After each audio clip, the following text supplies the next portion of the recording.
Hi, I'm Wim Bogaerts from Ghent University and IMEC, and I'll be talking to you about programmable photonic circuits. Now, you've heard a lot already about configurable, reconfigurable, and programmable photonic circuits in this meeting, but I'm going to focus in particular to what I like to call a general purpose programmable photonic circuit. Now, if we think about programmable and photonics and bring these two words together, if you think about programmable things, these are things where the functionality is manipulated in software or defined in software and can be changed in software. While with photonics, we think about manipulating light on a small scale. So if you bring these two together, we're thinking about manipulating light in software on a microscopic scale. And the reason why we want to do this is very clear. Light contains information and we want to process that information. And the classical way to do that is to take a free space setup and fill it with lenses and mirrors and even spatial light modulators, which can be configured in software, to manipulate beams of light. But this doesn't scale very well. And that's why over the past decades, we've seen a steady increase in technology for photonic integrated circuits, where light is being manipulated on a chip, with all the benefits that you also see for electronic circuits in terms of complexity and performance and cost. Now, the technology of choice for really large-scale photonic integrated circuits is silicon photonics, because it doesn't only give you the density of really large circuit, but also these can be made in a CMOS fab. And that way you can leverage the existing infrastructure, which gives you two benefits of scale. On one hand, you can scale up to really large-scale manufacturing, but on the other hand, the index contrast of silicon allows you to scale down your waveguides to submicron dimensions, which makes it possible to integrate thousands or even 10,000s of them on a chip. And that's why over the past decades, we've seen a steady increase in complexity of photonic chips, where silicon photonics is really going into the thousands and 10,000s of components per chip. Now, one thing to note, if you look at this graph, which you could call a Moore's law for silicon photonics, is that all of these photonic circuits on this graph are ASICs. They're application-specific circuits designed for one particular purpose. And to realize what this implies, let's have a look at an example. Let's take a data center where we want to connect 2 points on the data center together.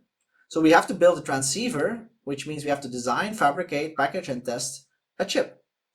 And if we choose, for instance, a protocol like parallel single mode fiber, where we bring in light, send it through 4 modulators and 4 fibers out, and have the return light coupled to 4 detectors, it's very easy to design a chip like that. But if we now want to change protocol and, for instance, go to coherent communication, we have to take those 4 modulators and detectors and rearrange them in a new circuit with an IQ modulator, and for the return signal, a coherent receiver, which mixes the input laser with the return light. And if you want to do a wavelength division multiplexing link, again, you have to take 4 modulators, but this time you have to multiply the light of 4 lasers with a wavelength multiplexer and demultiplex it again for the receiver. So for each of these circuits, you have these 4 modulators and 4 detectors, but you have to basically redesign an entirely new chip, which costs you easily a year and at least $500,000 just to prototype a new chip. And then you have to hope that it works first time right. And this is a quite costly proposition to prototype a new product. Now, to contrast that with electronics, let's have a quick look at how electronics has evolved. In the past 7 decades, we've seen a steady increase of electronic complexity, and likewise for photonics, we've seen a similar increase in complexity, where we now have silicon photonic circuits with thousands or tens of thousands of building blocks. However, for photonics, already quite early on, we saw general purpose programmable ICs, microprocessors in the 70s, field programmable gate arrays in the 80s. However, in photonics, today, almost all circuits that are being fabricated are application specific.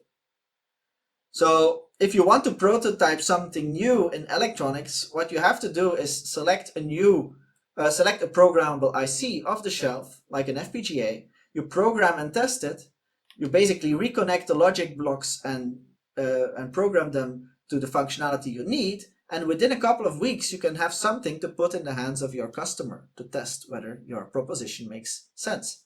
So this is one of the reasons why FPGAs have become so popular, because they allow you to very flexibly develop new functionality. Now these are digital. If you want to do analog functionality, there's similar electronic circuits, but they haven't been quite successful because they cope with limited bandwidth and there's only limited functionality that you can integrate. Now, electronics is not the only analog technology. Photonic circuits in practice also process analog signals. So can we combine the flexibility of field programmable gate arrays, but with the analog functionality of photonics and of course the massive bandwidth that a photonic processor would give you? So those photonic FPGAs or reconfigurable photonic circuits would be very useful for this. And to make it really multifunctional, we need a photonic integrated circuit that can be reconfigured in software to perform different functions. Only then you get an equivalent to the electronic field programmable gate array. Now, such a photonic processor or multifunctional circuit would look a bit like this, where you have optical signals going in and out, but also high-frequency microwave signals going in and out, because photonics chips are actually pretty good at processing microwave signals. If you look at a bit more detail, what you would see is that your optical inputs are fairly classical fiber inputs as we know them, but your microwave inputs and outputs are nothing more than high-speed modulators and high-speed detectors that convert the microwave signal into an optical signal, so that the entire signal processing on the chip can be done in the optical domain and make use of that massive bandwidth of photonics that you have at your disposal once you are working with light. Now the magic block in the middle we call an all-to-all scatter matrix. And what it essentially does is it connects all the inputs to all the outputs, well, basically all the ports together with a programmable scatter matrix, so in a programmable linear combination. And this allows you to basically perform any connection and any distribution system inside your scatter matrix. And if this scatter matrix can be wavelength dependent, you can also do filter operations. However, it's not easy to make such an all-to-all scatter matrix circuit. And if you look today at the landscape of programmable photonics, what you see is that most of the activities are looking at a more simplified architecture where you have a set of inputs and a set of outputs and a flow of light that only goes in one forward direction. Now, this is a much simpler system because it can now be described as a simple unitary transmission matrix with no reflection, and typically also no wavelength dependence. Now, this simple transmission matrix system was first proposed in the 90s by REC, who proposed an implementation of a triangular mesh of configurable beam splitters and phase shifters. And by tuning every beam splitter and phase shifter, you could create any unitary transformation matrix between a set of inputs and a set of outputs. Now, this idea was picked up by David Miller 20 years later, where he also included monitor detectors and algorithms to make such a triangular mesh self-configuring for specific functions.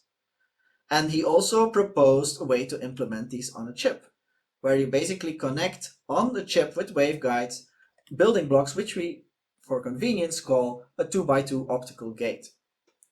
Now, this optical gate is the centerpiece of these programmable circuits, is essentially a 2x2 interferometer, so 2 inputs, 2 outputs, where you can control the coupling between the 2 input ports into the output ports, but also the phase delay. So you need at least 2 degrees of freedom. Now, this particular type of coupler you can then rearrange into a triangular mesh, but also into this alternative forward-only mesh proposed by Clemens in 2016. Now, the usefulness of these forward-only meshes becomes obvious if you look at the representation of your input and output signals as a vector of complex numbers, complex amplitudes, power and phase. And then in that case, your circuit now becomes a matrix that performs in real time, in the time that the light needs to propagate from left to right, a matrix vector multiplication. And this type of operation, as you are probably well aware, is an essential building block to many algorithms, especially in the fields of pattern recognition, neural networks, and also quantum optics. So it's not a surprise that most of the research on these forward-only meshes have focused on either quantum photonic circuits or accelerator circuits for artificial intelligence and neuromorphic processing. Now, there's been leaps of progress in this kind of circuits in the past 5 years. It's amazing. But it's important to remember that even though these circuits are now really powerful and programmable, they are not generic. They do not meet the criterion that I set up front of a multifunctional, multi-purpose circuit. And there's limitations to these circuits because you already have a strict separation of input and output. And typically these circuits are also not very wavelength dependent, so they don't give you the opportunity to build filters. If you want to make them more general purpose, you need to add functionality like programmable delays, optical feedback, and dispersion engineering to allow you to process time domain signals, perform functions like integration or differentiation of signals, or even in general analog programmable signal processing.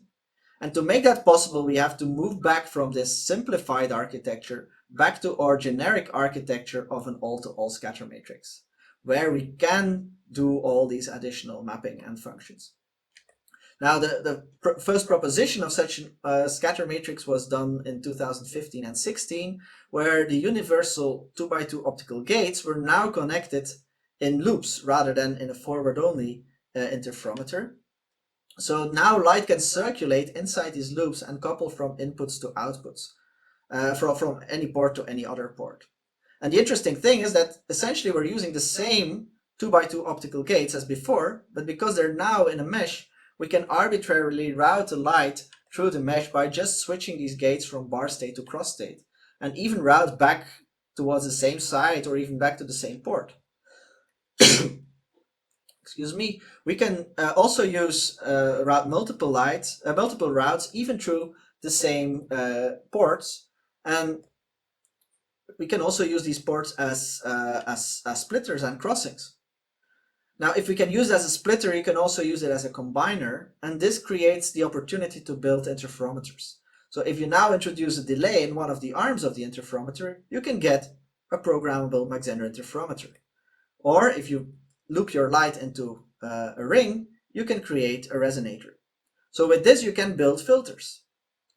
And the first demonstration of such a circuit was done in 2017 by the Politecnico di Valencia. With already 7 of these cells and 30 tunable couplers, it's possible to build 100 different circuits, such as, for instance, these wavelength filters, like a double Mach-Zehnder interferometer or a 3-part path interferometer. And because everything is tunable, you can tune the passband of this interferometer, you can tune the extinction ratio. And likewise, you can do the same thing for resonators, where you can build a ring resonator with a tunable Q factor.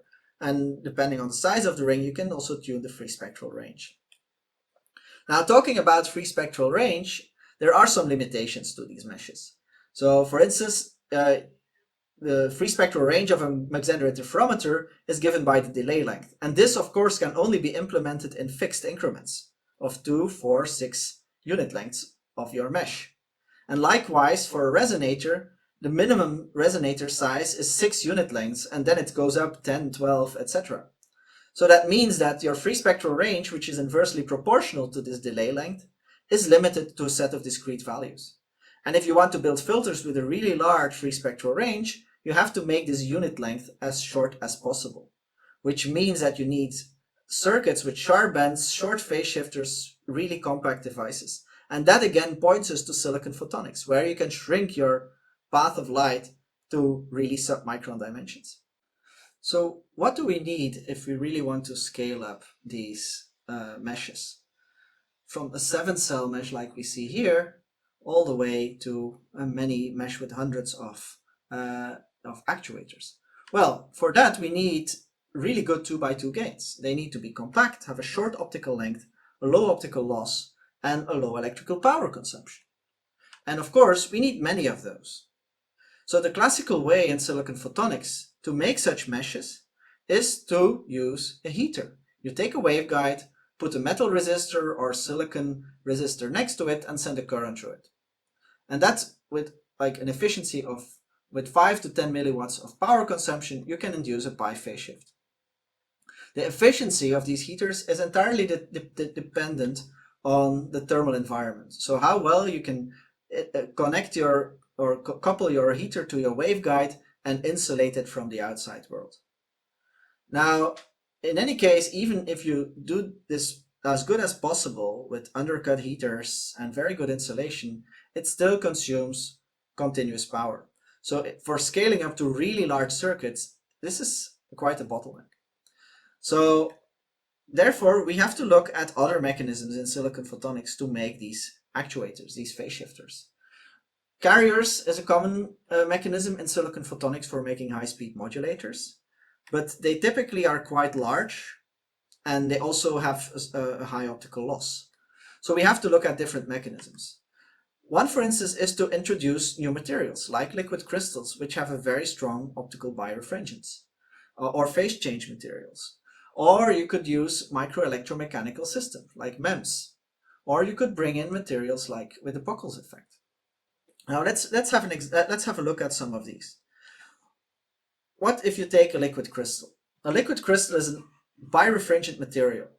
So, and based on an external electric field, it can reorient its axis. So that means that it basically induces a refractive index change in the cladding of the waveguide, which of course will be felt by the evanescent field that's propagating in the core. And as a result, you get a very strong change in propagation constant of your waveguide. Now, there's different ways to implement this. You can do that with vertical actuation, but you can also do it with horizontal actuation. For instance, having this side electrode to your waveguide and then switching the liquid crystal inside the trench between the core and this side electrode. And this is a very strong effect because the electric field or the optical field is quite high on the side walls in this trench. So we do see, for instance, for a 50 micron long device, we see a 0.8 pi phase shift, which is quite strong for a compact device like this. Now, another mechanism which you can use, which has an even stronger effect, is using MEMS, or moving devices in silicon. It's a very strong effect because you're essentially moving silicon around, and silicon has a very high refractive index. So you can very easily construct elements like tunable couplers or tunable phase shifters by just having waveguides moving closer together or further apart, either with horizontal movement or vertical movement. Or you can even do that for waveguides that are stacked together, so multi-layer waveguides. And this gives you a very easy way to implement a tunable coupling, because you essentially change a directional coupler from high coupling to low coupling by just moving the waveguides. Now you can use that same technique to also make a phase shifter, but in that case you replace the equal beams of the two waveguides with a waveguide beam and then a smaller beam that acts as a perturbation, which you can again move closer or further away. Now this is essentially what we're trying to do in the project called Morphic, which is a European project of 6 partners, where we're building programmable photonic circuits but powered by these MEMS actuators. And so we're doing that inside the existing ISIP50G silicon photonics platform of IMEC. So without modifying the platform, we're adding these MEMS components.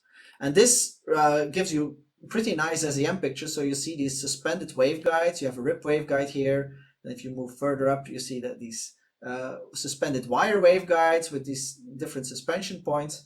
And here you see this little ski that's sticking out is actually a phase shifter. That's one of these perturbation beams of a phase shifter. So if we look closer, we see that indeed you have this ski here. So you have your light propagating through the main waveguide. You have a thin beam of silicon that acts as a perturbation and which is suspended through these folded springs and actuated on this shuttle, which is basically driven by a comb drive. So that way you can pull that beam closer and further apart, so you can move it further out to basically more or less perturb the waveguide mode. And if you simulate this device, what you get is an expected pi phase shift for 30 volts actuation.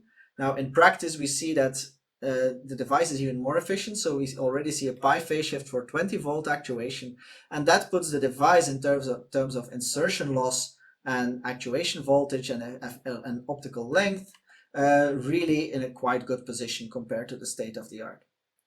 Now, another example of such a MEMS phase shifter was very recently published by the people from Light Matter, where they made a really compact MEMS actuated phase shifter with two side beams that can be pulled in closer to the waveguide or further apart. And that gives a very strong phase shift effects for actually a very small voltage, like 1 volt actuation voltage. Now, as I said, you can also use this MEMS actuation to make a tunable coupler. So for that, you need this kind of suspended directional coupler, which you then integrate with a moving device, for instance, a comb drive actuator. So now you can have your light propagating through the drop port, but if you pull the two elements apart, your light will propagate through the pass port. And this device, which was presented last month by our colleagues from EPFL, has a very good coupling efficiency or switching efficiency as you increase the gap size and increase the voltage. Now, one of the problems with these MEMS devices, of course, is that they're freestanding. So that means that they're vulnerable to damage. If a particle drops on it, they're broken. So that's why we developed also a capping or shielding or sealing mechanism where we put a silicon lid on each MEMS device to make sure that it's safe, that it's hermetically sealed, but at the same time these lids are local. So that means that we can still still connect to the metal bond pads for electrical connections and to the grating couplers. So that basically gives us a building block library, not just of our standard silicon photonics building blocks, but of an additional set of MEMS building blocks for switching and tunable coupling and phase shifters. And that allows us to build these larger MEMS-based programmable photonic circuits, because we have tunable couplers, we have tunable phase shifters. And so this is an example of a larger circuit that we recently built. So where you see in the unit cell 6 phase shifters and 6 tunable couplers, and we added up 24 of these unit cells. So you see all the devices here. And if we now zoom in onto the larger circuit, you see that this is 1 unit cell where we then have a larger circuit of 24 unit cells. Now, there's a challenge with this. If you look at the design, this is a very densely packed design. And you now have 24 of these unit cells that all have MEMS connections. So we need to be able to drive all these individual cells. And this is actually a very big challenge in these large-scale programmable photonic circuits. It's not just making the optical circuit, but connecting everything together with electronics. And so for that, in this particular project, we came up with a fairly standard layout of these rectangular unit cells with 16 bond pads each, and which could all be individually sealed. So we basically got a chip layout that allowed us to really connect these very large circuits together with up to 3,000 connectors. Now, these many connections highlight one of the other sets of challenges that we find in programmable photonic circuits, in the sense that we don't just need good gates, we need many of these gates. And all of these need their optical and electrical interfaces, their driving circuits, the monitoring, and their control loops. So you need for every phase shifter and tunable coupler a digital to analog converter or a digital controller. And all of these also have their own power consumption. They all have to be wired up. They all have to be driven. Now, this is only one part of the scaling problem. The second part is that you also need in the circuit monitor detectors that can tell you what is going on. Those have to be read out using analog readout, analog to digital converters, and then control loops to feed that back into the drivers of the phase shift and the tunable couplers. Now, the phase shift and tunable couplers, one simple way to drive them is just put a detector after each optical gate. And so, for instance, if you want to configure an optical gate to put all the light into output 2, you can use that detector to minimize to optimize the phase such that the power in the detector is minimized, and then also optimize the coupling so that the power is balanced of the inputs and that the light in the output 1 is fully cancelled out. And that way, even without doing a single calculation, such a detector can be used to configure a 2x2 optical gate into one particular state. And you can cascade these optical gates into a larger circuit and perform the same type of optimization step by step to, for instance, direct all the light from this particular set of inputs into one particular output, such as output 4, by just systematically cancelling out the light in these monitor detectors. Now, this works well for one row of these gates. If you want to do more complex operations, for instance, on an orthogonal set of input powers and phases, then you need monitors that are transparent, or at least don't absorb too much of light. And that way you can basically extend your circuit with an additional row of monitors and gates, or even a third row of gates. And that way you can already see basically reconstructs or diagonal matrix or triangular matrix of a forward-only circuit that we presented earlier. Now, configuring such a forward-only circuit is fairly trivial, in the sense that because the light flows only from left to right, you can use these simple optimization schemes to configure your forward-only circuit. And this is an example, for instance, where we illuminated the inputs of a forward-only circuit with an arbitrary set of arbitrary inputs, just illuminating it with fiber, and then the feedback loops monitoring the circuit essentially keep the circuit stable, which you see in the blue curve at the top, by just keeping the output into, or all the light into, one output. And this is another example from the Politecnico di Milano, where they scrambled 4 input modes and managed to unscramble them using the same kind of triangular circuit. Now, this kind of simple feedback loops work very well in a forward-only circuit, but they fall a bit short if you go into a recirculating mesh. Because now in a recirculating mesh, light can flow into both directions. So where should you put your monitor photodetectors? And if you look at one of these nodes, there's like more than 10 locations where you could put a monitor photodetector. And in some cases, you might want to monitor either the amplitude or the phase. So which means that you need even more monitors to just read out and control your circuit. So strategic positioning of these monitors is one of the big question marks in programmable photonic circuits today. And that's just your lowest layer of your control. I mean, on top of that low control layer, there's additional questions and algorithms that are needed to, for instance, decide how you can program a specific functionality in such a recirculating mesh. And on top of that, there's the control of the system itself that makes sure that once you've programmed something inside the circuit, that circuit maintains its state correctly, and if necessary, adjust the routing and the programming of the circuit to maintain the functionality.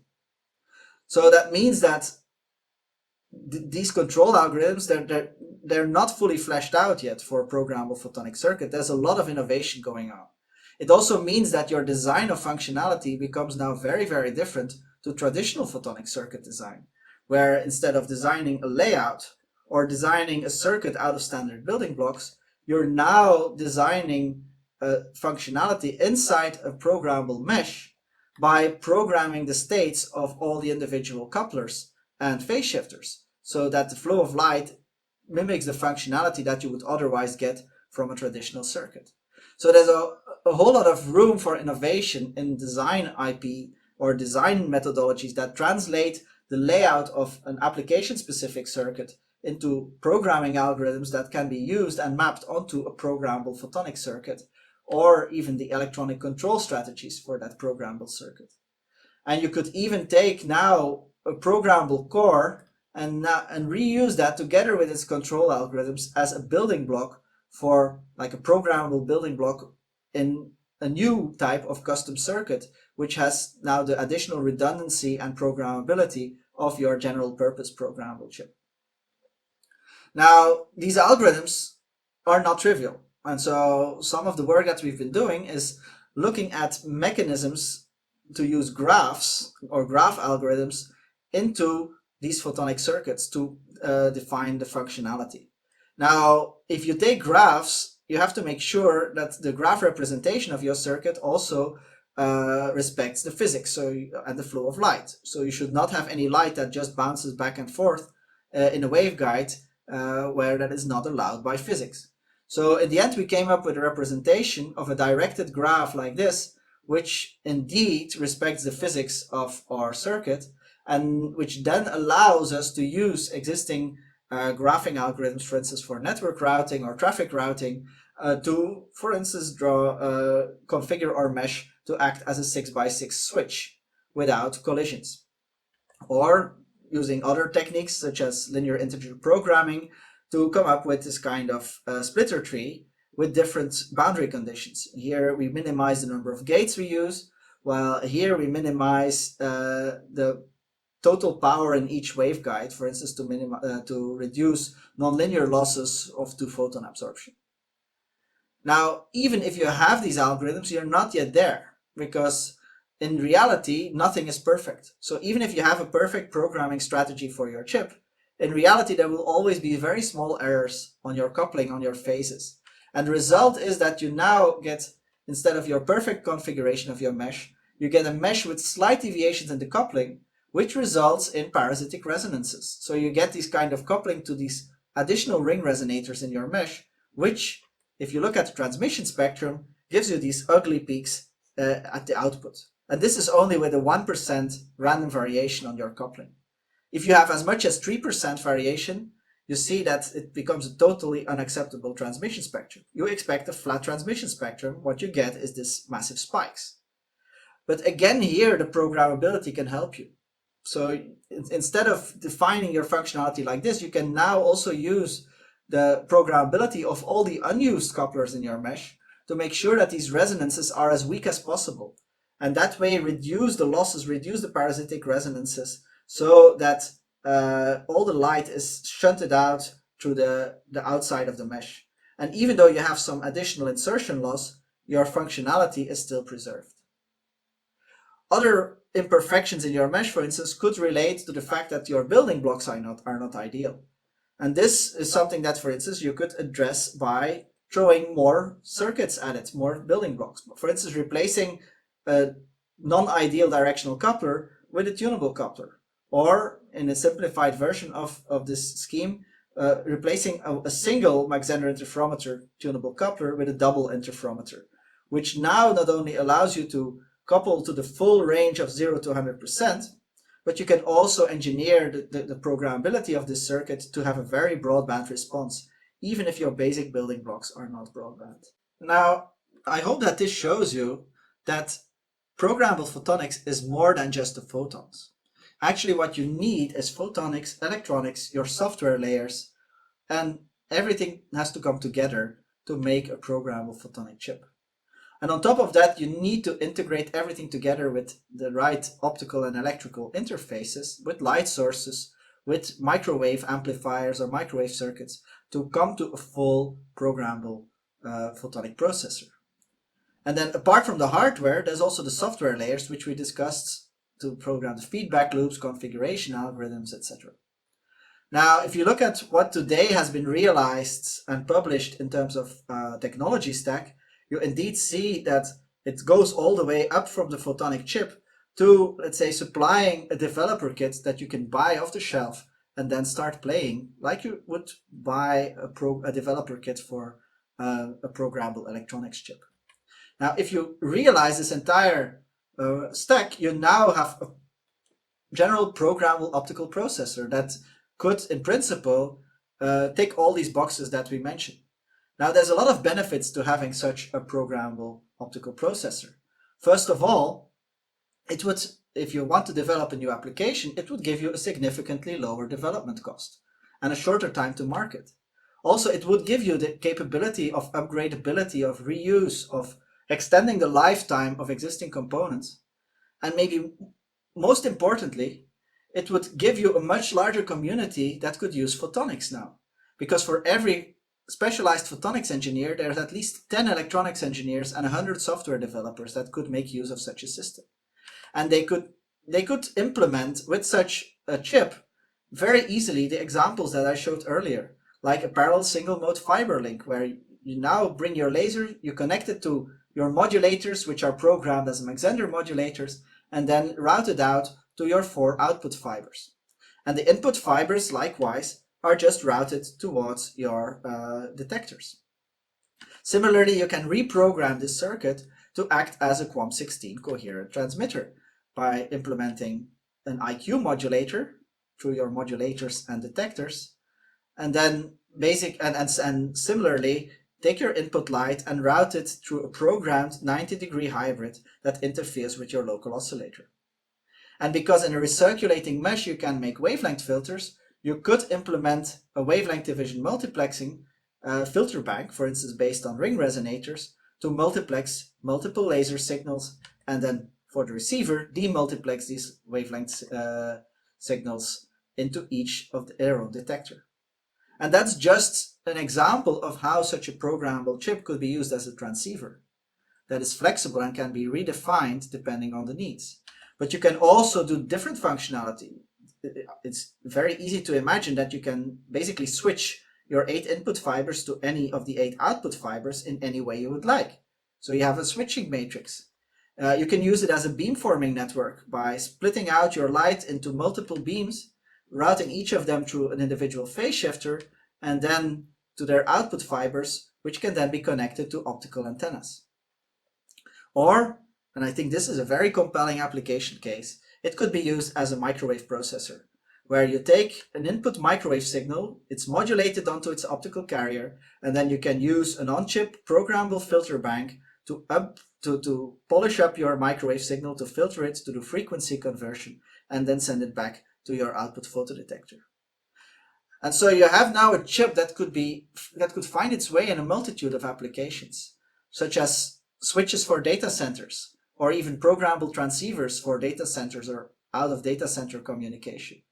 Probably more compelling is the use in access networks, where remote programmability makes it possible to build a chip that can route and multiplex all the signals coming in from a fiber for an entire building, connecting fiber to the home subscribers, but also legacy ADSL subscribers, and even 5G radio over fiber antennas. You could also see it in sensor systems, like a programmable photonic chip could be configured to act as a fiber Bragg rating sensor readout, or a sensor readout system for multiple sensors in a car. And while you're talking about cars, you can think about LiDAR applications as well, where your chip could be used as a frequency modulated ranging system, or it could be used in drones as the engine for a lightweight microwave radar. Other sensor applications can be found in the healthcare sector, where it could be used as a readout sensor for blood analysis, like a biosensor, or as a ranging engine again for dental optical coherence tomography or eye surgery coherence tomography. And then finally, you could also find it back into optical functions that are related to security, such as optical hashing or optical proof of work, or even quantum distribution or quantum key distribution for security systems. So with such a system or such a chip that can do all these things, does this give us the holy grail of photonic integrated circuits? Is this like the one chip that we will need and then never need to build another chip again? Well, maybe yes, but probably no. Because just like in electronics, these general purpose chips can be quite expensive. They're large. They're probably not the most efficient one in terms of optical losses and electrical power consumption. So if you really need the utmost functionality, you're probably still going to design an ASIC. But if you look at the costs, this programmable chips could still make sense. Because if you're developing a new application based on a chip and you're using an ASIC, you're basically carrying all the costs for the photonic and the electronic design and manufacturing on top of the cost that you usually will have for packaging. So with a custom application chip, you basically carry all the costs. While if you're thinking about a general purpose chip, which you can now source from a chipset supplier, that cost is shared over many customers. So you only have to worry about the very specific application-specific cost, for instance, of the packaging. So if you look at the cost breakdown of these programmable photonic circuits, you do see a significant non-recurrent engineering cost in the chip design for both the electronics and the photonics. While most of the non-recurrent recurrent engineering costs are related to the packaging, which is typically application specific. So if we take 3 scenarios now, where we compare like a simple programmable chip, a moderate, like mid-sized programmable chip, which has a few microwave inputs and outputs, and then like a really high-end programmable chip with 16 microwave channels, and we compare how a programmable chip, the cost of a programmable chip versus a non-programmable chip, well, what we see shouldn't surprise us. As your volume increases, the cost per chip goes down. But we also see that the solid lines, the application-specific chips, are systematically cheaper than the programmable chips. And that's for a very good reason, because they're typically smaller, require less components, less chip footprint. However, if these programmable chips are fabricated into much higher volumes, what we now see is that per chip, they can become cheaper than the application-specific chips. And that shows us that just like with field programmable gate arrays, we also see that programmable photonic chips can potentially be much cheaper if we're talking about prototyping and low volume applications. And that's not even talking about the benefits that you get because you cut down dramatically on application development time. Essentially, your supply chain, where you go from your wafer scale fabrication all the way to your fabricated product with all the chip fabrication in between, that supply chain is now cut in half. So your lead time, which normally takes you 5 months, is now reduced to a lead time of a couple of days to source the chip from a supplier. So this is like the unique benefit of going towards general purpose programmable photonic chips. You suddenly cut down on development time, and at the same time you put your chips in the hands of a much larger community. So to summarize, I think that programmable photonic circuits can really become a game changer. And because they will really put photonics in the hands of a much larger community and will allow prototyping at a much faster pace. So that's going to be an engine for innovation. Now, if you want to know more about programmable photonic chips, and especially these general purpose programmable photonic chip, I would recommend reading this review paper, but also the book by Jose Capmani and Daniel Perez, or this latest tutorial paper, which contains like a lot of the background of these circuits. And finally, I would like to thank all my contributors who helped me supply the material and generate the material for this slide deck.